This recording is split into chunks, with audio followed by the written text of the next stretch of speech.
ਜੀ, ਅੱਜ ਦੀਆਂ ਖਬਰਾਂ ਵੱਲ ਚੱਲੀਏ ਤੇ ਇੰਡੀਓ ਜੋ ਸਦਰਨ ਕੈਲੀਫੋਰਨੀਆ ਦੇ ਵਿੱਚ ਟਾਊਨ ਆ, ਉੱਥੋਂ ਖਬਰ ਆ ਰਹੀ ਆ।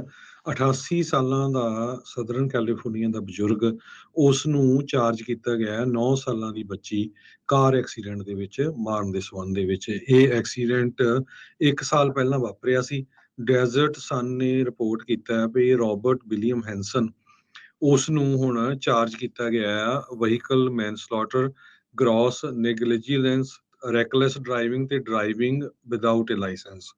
ਅਥਾਰਟੀਜ਼ ਨੇ ਦਸੰਬਰ 9 2021 ਨੂੰ, ਜਦੋਂ ਇਹ ਐਕਸੀਡੈਂਟ ਹੋਇਆ ਸੀ, ਉਹ 1994 ਦੀ ਕੈਡਿਲੈਕ ਕਾਰ ਡਰਾਈਵ ਕਰ ਰਿਹਾ ਸੀ ਤੇ ਜਿਸ ਟਾਈਮ ਦੇ ਉੱਤੇ ਉਸ ਨੇ ਸਕੂਲ ਬੱਸ ਦੇ ਵਿੱਚ ਜਾ ਕੇ ਸਪੀਡ ਤੇ ਕਾਰ ਮਾਰੀ ਸੀ ਤੇ ਉੱਥੋਂ ਹੀ ਇੱਕ ਕੁੜੀ ਵਾਕ ਕਰ ਰਹੀ ਸੀ ਤੇ ਸਾਈਡ ਤੇ ਉਹਦੇ ਵਿੱਚ ਜਾ ਕੇ ਕਾਰ ਲੱਗੀ ਤੇ ਮੋਨਿਕਾ ਗੋਂਜ਼ਾਲਿਸ ਗਜ਼ਮੈਨ 9 ਸਾਲਾਂ ਦੀ ਸੀ, ਜਿਸ ਦੀ ਮੌਕੇ ਤੇ ਮੌਤ ਹੋ ਗਈ ਸੀ। 3 ਸਟੂਡੈਂਟ ਬੜੀ ਬੁਰੀ ਤਰ੍ਹਾਂ ਫੱਟੜ ਹੋ ਗਏ ਸੀ। ਉਸ ਤੋਂ ਬਾਅਦ ਉਸ ਨੂੰ ਨੈਕਸਟ ਡੇ ਛੱਡ ਦਿੱਤਾ ਗਿਆ ਸੀ, ਪਰ ਹੁਣ ਦੁਬਾਰਾ ਕੀ, ਕਿਉਂਕਿ ਕੇਸ ਚੱਲ ਰਿਹਾ ਸੀ, ਉਸ ਨੂੰ ਦੁਬਾਰਾ ਕੀ ਫਿਰ ਚਾਰਜ ਕੀਤਾ ਗਿਆ ਹੈ। ਹਜੇ ਤੱਕ ਅਰੈਸਟ ਹੋਇਆ ਨਹੀਂ, ਪਰ Riverside County district attorney office ਕਹਿ ਰਿਹਾ ਵੀ ਉਹ ਛੇਤੀ ਅਰੈਸਟ ਹੋਵੇਗਾ, ਕਿਉਂਕਿ ਜਿਸ ਟਾਈਮ ਦੇ ਉੱਤੇ ਹੈਂਸਨ ਕਾਰ ਚਲਾ ਰਿਹਾ ਸੀ, ਉਸ ਦਾ ਲਾਇਸੈਂਸ ਸਸਪੈਂਡ ਸੀ। 2015 ਤੋਂ ਉਹਦਾ ਲਾਇਸੈਂਸ ਸਸਪੈਂਡ ਸੀ ਤੇ 2019 ਚ ਉਹ ਕਾਰ ਚਲਾ ਰਿਹਾ ਸੀ, 88 ਸਾਲਾਂ ਦਾ ਬਜ਼ੁਰਗ। ਤੇ ਹੂੰ, ਪੁਲਿਸ ਵਾਲਿਆਂ ਨੇ ਜਦੋਂ ਉਹਨੂੰ ਪੁੱਛਿਆ ਵੀ ਪਤਾ ਤੈਨੂੰ ਤੇਰਾ ਲਾਇਸੈਂਸ ਸਸਪੈਂਡ ਆ, ਐਕਸਪਾਇਰਡ ਆ, ਉਹ ਕਹਿੰਦਾ ਸੀ ਹਾਂਜੀ ਮੈਨੂੰ ਪਤਾ ਆ। ਸੋ ਇਸ ਕਰਕੇ ਜਿਹੜਾ ਵਿਦਆਊਟ ਲਾਇਸੈਂਸ ਕਰਕੇ ਉਹਦੇ ਜਿਹੜੇ ਚਾਰजेस ਆ ਉਹ ਲੱਗੇ ਹੈਗੇ ਆ। ਜੀ, ਜੀ।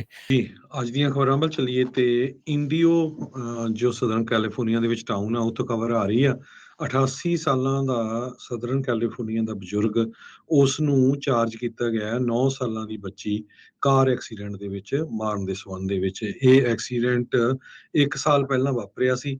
ਡੈਜ਼ਰਟ ਸਨ ਨੇ ਰਿਪੋਰਟ ਕੀਤਾ ਹੈ ਵੀ ਰੋਬਰਟ ਵਿਲੀਅਮ ਹੈਂਸਨ, ਉਸ ਨੂੰ ਹੁਣ ਚਾਰਜ ਕੀਤਾ ਗਿਆ ਆ ਵਹੀਕਲ ਮੈਨਸਲੌਟਰ, ਗ੍ਰੌਸ ਨੇਗਲੀਜੀਲੈਂਸ, ਰੈਕਲੈਸ ਡਰਾਈਵਿੰਗ ਤੇ ਡਰਾਈਵਿੰਗ ਵਿਦਆਊਟ ਏ ਲਾਇਸੈਂਸ।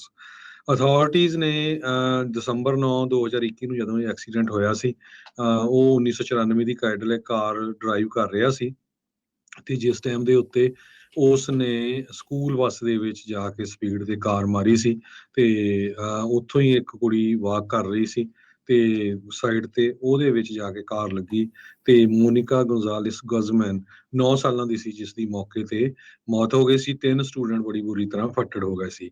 ਉਸ ਤੋਂ ਬਾਅਦ ਉਸ ਨੂੰ ਨੈਕਸਟ ਡੇ ਛੱਡ ਦਿੱਤਾ ਗਿਆ ਸੀ, ਪਰ ਹੁਣ ਦੁਬਾਰਾ ਕੀ, ਕਿਉਂਕਿ ਕੇਸ ਚੱਲ ਰਿਹਾ ਸੀ, ਉਸ ਨੂੰ ਦੁਬਾਰਾ ਕੀ ਫਿਰ ਚਾਰਜ ਕੀਤਾ ਗਿਆ ਹੈ। ਹਜੇ ਤੱਕ ਅਰੈਸਟ ਹੋਇਆ ਨਹੀਂ, ਪਰ Riverside County district attorney office ਕਹਿ ਰਿਹਾ ਵੀ ਉਹ ਛੇਤੀ ਅਰੈਸਟ ਹੋਵੇਗਾ, ਕਿਉਂਕਿ ਜਿਸ ਟਾਈਮ ਦੇ ਉੱਤੇ ਹੈਂਸਨ ਕਾਰ ਚਲਾ ਰਿਹਾ ਸੀ, ਉਸ ਦਾ ਲਾਇਸੈਂਸ ਸਸਪੈਂਡ ਸੀ। 2015 ਤੋਂ ਉਹਦਾ ਲਾਇਸੈਂਸ ਸਸਪੈਂਡ ਸੀ ਤੇ 2019 ਚ ਉਹ ਕਾਰ ਚਲਾ ਰਿਹਾ ਸੀ, 88 ਸਾਲਾਂ ਦਾ ਬਜ਼ੁਰਗ। ਤੇ ਹੂੰ, ਪੁਲਿਸ ਵਾਲਿਆਂ ਨੇ ਜਦੋਂ ਉਹਨੂੰ ਪੁੱਛਿਆ ਵੀ ਪਤਾ ਤੈਨੂੰ ਤੇਰਾ ਲਾਇਸੈਂਸ ਸਸਪੈਂਡ ਆ, ਐਕਸਪਾਇਰਡ ਆ, ਉਹ ਕਹਿੰਦਾ ਸੀ ਹਾਂਜੀ ਮੈਨੂੰ ਪਤਾ ਆ। ਸੋ ਇਸ ਕਰਕੇ ਜਿਹੜਾ ਵਿਦਆਊਟ ਲਾਇਸੈਂਸ ਕਰਕੇ ਉਹਦੇ ਜਿਹੜੇ ਚਾਰजेस ਆ ਉਹ ਲੱਗੇ ਹੈਗੇ ਆ। ਜੀ, ਜੀ।